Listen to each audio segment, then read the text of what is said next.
has been a tumultuous week where some people whose job was to serve and protect may have went too far with their excessive force, and the news media loves it so. Their viewership ratings have gone through the roof from the racial divide, and they have conquered the minds of those they have controlled. Let's focus on skin tones and put them on blast. That's what they say. To the point that we will go out to protest the abuse of civil authority by putting our hands up as a symbol of solidarity. What are you guilty of? Do you steal some swishers or sell some loose cigarettes on the street corners without a permit?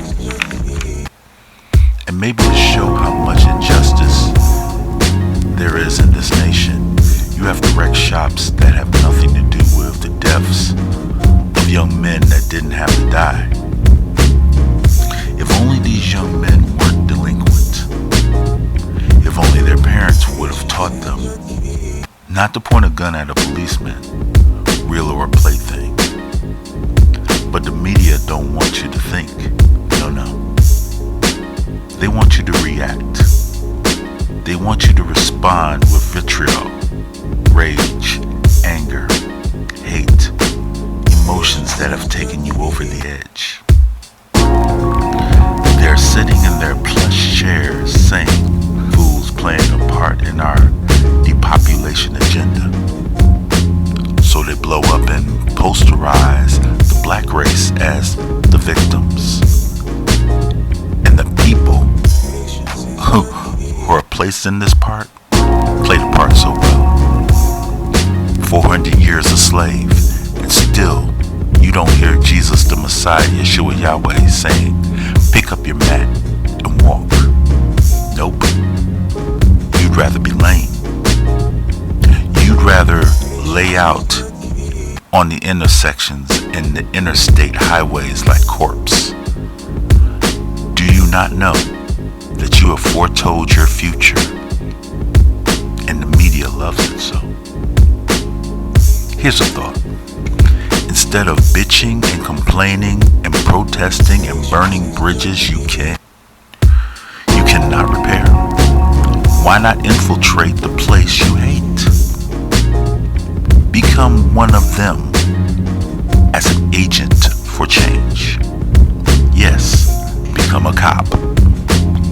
Oh, that's right. You don't like them. Well, if you're not willing to die, if you're not willing to know what they know, then stay out of the fight. Disclaimer: what and how they did their job was wrong, but ask yourself, if you were them, how would you do it? How would you deal with the situation? Would you have to be emotional too? Would you put your life on the line to be a villain in the eyes of one side, one race? If you joined the force, would the force be with you? Would you be considered an Uncle Tom in the process? Or maybe you want chaos and anarchy by having no cops at all. Yes, it's sad someone's son is dead, but at the same time a life is born. Final questions. As a so-called Christian, where's the love of Yahweh God the Father in you? Because all I hear is pride in your race and skin tone, that you had no choice in the matter. Meaning, God chose who you would be and what you would look like. He molded you, and you are not your skin. So if He chose you to be white, would you think the same way that you're thinking now?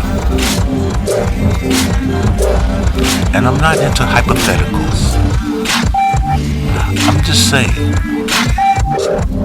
you always look at one side. Why don't you look at both? Why don't you seek the truth? Because patience is the key.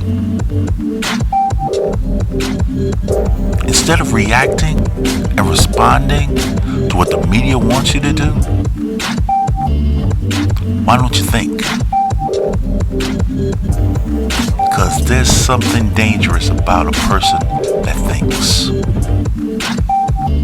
And have you ever sat down and told a cop how you want to be served? How you want to be protected? Because just like a marriage, you have a relationship with them too. And if you have not, how would they know? I'm just giving you food for thought, y'all. Like I said, I'm not saying what the police did wasn't wrong, but don't make the whole police into an enemy. Because here it is. I had to look at myself in the process. I've been pulled over, but I know a lot of this was my fault. So have you taken responsibility for what your actions were? Or are you going to be the one that says, I'm sick and tired of you messing with me? Are you going to be the one that's going to be reaching for the gun?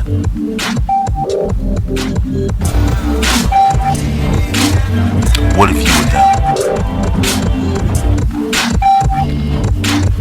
Look for the truth and not just one side of the story. Peace be with you.